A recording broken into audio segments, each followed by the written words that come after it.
नमस्कार दोस्तों। क्या इस देश में फॉरेन मेडिकल ग्रेजुएट युवा नहीं है? क्या इनकी मांग या मुद्दा देश के युवाओं से जुड़ा हुआ नहीं है? यदि ऐसा नहीं है तो सवाल यह है कि इनके आंदोलन के लिए कॉकरोच पार्टी क्यों नहीं आगे आ रही है? क्या कर रहे हैं इसके संयोजक अभिजीत गुप्ते और उनकी टीम? क्या यह मान लिया जाए कि राजनीतिक दलों के नेताओं की तरह कॉकरोच पार्टी भी पिक एंड चूज करती है ताकि उन्हें ज़्यादा लोकप्रियता और समर्थन मिल सके? यही वजह है कि इतने दिनों के आंदोलन के बावजूद कॉकरोच पार्टी के कर्ता-धर्ताओं द्वारा एफएमजी के आंदोलन में शामिल होना तो दूर, बल्कि एक बार समर्थन तक देने की घोषणा नहीं की। अब दूसरा बड़ा सवाल है केंद्र की मोदी सरकार से। कॉकरोच पार्टी के जंतर मंतर पर आंदोलन के बाद मोदी सरकार ने देश के युवाओं के मद्देनजर पेपर लीक रोकने के लिए कठोर कानून बनाए। प्रधानमंत्री मोदी ने युवाओं का आक्रोश देखते हुए सोशल मीडिया पर उनको संबोधित करते हुए 2 वीडियो डाले जिसमें वे युवाओं से भावुक अपील करते नजर आ रहे थे। तो क्या यह माना जाए कि पीएम मोदी ने जो किया वह सब ड्रामा था? ठीक उनकी नाक के नीचे देश के भावी चिकित्सक आंदोलन कर रहे हैं, भूख हड़ताल कर रहे हैं, धरना दे रहे हैं और मोदी सरकार को नज़र तक नहीं आ रहा। इस बारिश और तेज गर्मी के मौसम में जिन्हें चिकित्सक बनने का प्रशिक्षण लेना चाहिए था वे सड़कों पर उतरे हुए हैं। क्या यही है मोदी का युवाओं की समस्याओं के समाधान का वादा? इसमें आंदोलन करने वाले ये युवा कोई साधारण युवा नहीं है। देश के भावी डॉक्टर और दूसरे शब्दों में कहें तो दूसरे भगवान माने जाते हैं। तो क्या जिन्हें भगवान का दर्जा दिया जाता है उनके साथ ऐसा सलूक किया जाता है? उन्हें धक्के खिलाए जाते हैं, उनके साथ नाइंसाफ़ी की जाती है। इसी से अंदाज़ा लगाया जा सकता है कि जिस देश में चिकित्सकों के साथ सरकार ऐसा व्यवहार कर रही है उस देश का भविष्य कैसा होगा, उस देश में बाकी युवाओं के रोजगार और शिक्षा की क्या हालत होगी। कहने को केंद्र में सरकार बदल गई, पर क्या बदलाव देश में सचमुच आ गया? बदलाव का नारा देकर मोदी सत्ता में आए थे, किंतु वह बदलाव अब कहाँ है? सरकार ने यह कभी क्यों नहीं सोचा कि देश के युवा आखिर डॉक्टर बनने के लिए विदेश क्यों जा रहे हैं? क्या इतनी महत्वपूर्ण विदेशी मुद्रा देश से बाहर जा रही है? क्यों युवा इतना एमबीबीएस की पढ़ाई के लिए इतना कर्जा ले रहे हैं? क्यों माता पिता अपना पेट काट कर अपने बच्चों को डॉक्टर बना रहे हैं? क्या चिकित्सा का पेशा सिर्फ एक रोजगार है? क्या इतना पैसा और इतनी पढ़ाई से आसानी से किसी दूसरे क्षेत्र में सम्मानजनक पैसा नहीं कमाया जा सकता?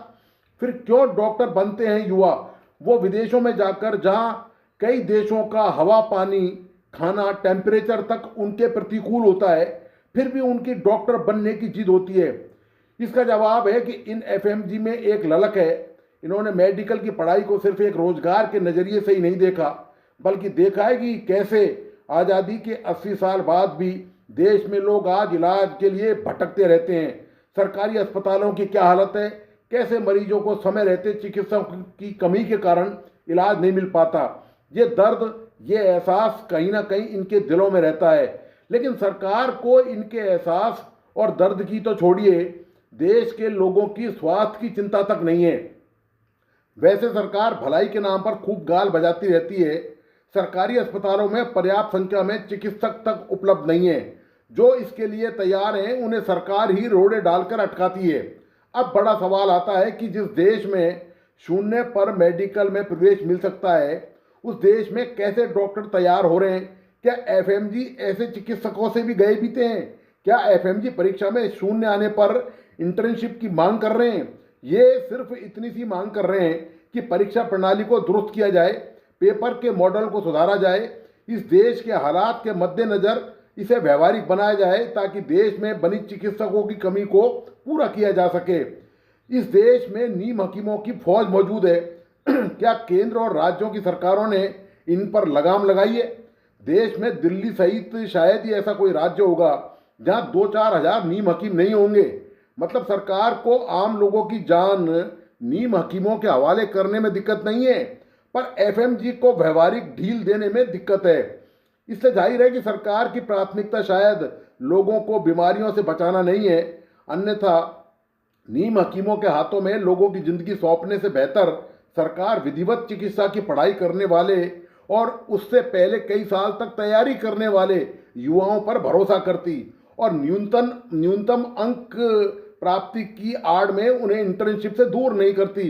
इस देश के भविष्य का वैसे भगवान ही मालिक है। जहां चिकित्सकों को यह साबित करने के लिए कि वे चिकित्सक हैं, सुप्रीम कोर्ट की शरण में जाना पड़ा है। सरकार के लिए इसमें कोई शर्म की बात नहीं है। जिन चिकित्सकों को इंटर्नशिप करवाकर देश के करोड़ों लोगों के इलाज के लिए भेजा जाना चाहिए, अब सरकार उनसे मुकदमा लड़ेगी। उनका कीमती पैसा और समय अदालतों में खराब होगा। वैसे सरकार सुप्रीम कोर्ट में मुफ्त में केस नहीं लड़ती, उसे भी वकीलों की भारी भरकम फीस और वेतन देना पड़ता है। पर चूंकि वकीलों को दिए जाने वाला ये रुपया कोई सांसद, मंत्री, विधायक और प्रधानमंत्री अपनी जेब से नहीं देता, ये सब देश के खून पसीने की गाढ़ी कमाई से चुकाया जाता है। तो सरकार को इससे फर्क नहीं पड़ता कि देश के भावी चिकित्सक अदालतों में जाकर अपना केस लड़ें।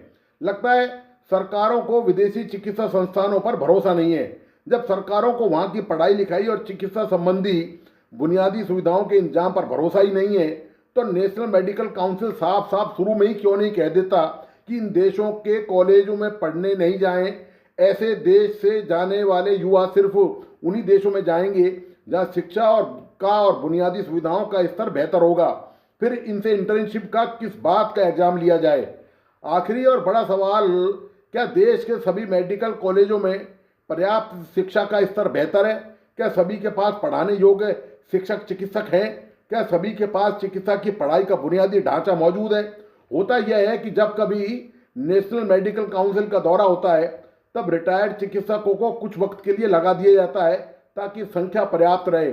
सरकारी मेडिकल कॉलेजों में सरकार डेपुटेशन पर शिक्षक चिकित्सकों को दूसरे कॉलेजों में भेजकर यह कागजी खाना पूर्ति करके काउंसिल की आंखों में धूल झोंकती है। दरअसल सरकारी होने के कारण काउंसिल खुद ही धूल डलवाती है कि कौन सिरदर्द मोल ले। इनसे कुछ मिलना मिलाना तो है नहीं और इसी फर्जीवाड़े पर आंखें बंद कर लेती है। देश के सरकारी और निजी मेडिकल कॉलेजों के लिए एफएमजी की तरह इंटर्नशिप की परीक्षा क्यों नहीं ली जाती?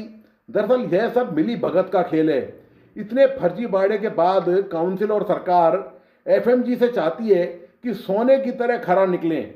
सरकार के इस प्रयास से इन चिकित्सकों का तो जो बिगड़ रहा है सो बिगड़ ही रहा है, पर देश के जो लोग हैं जो आज भी चिकित्सा के अभाव में तिल तिल करके मर रहे हैं, ऐसी सरकारों के चलते उनका भगवान ही मालिक है।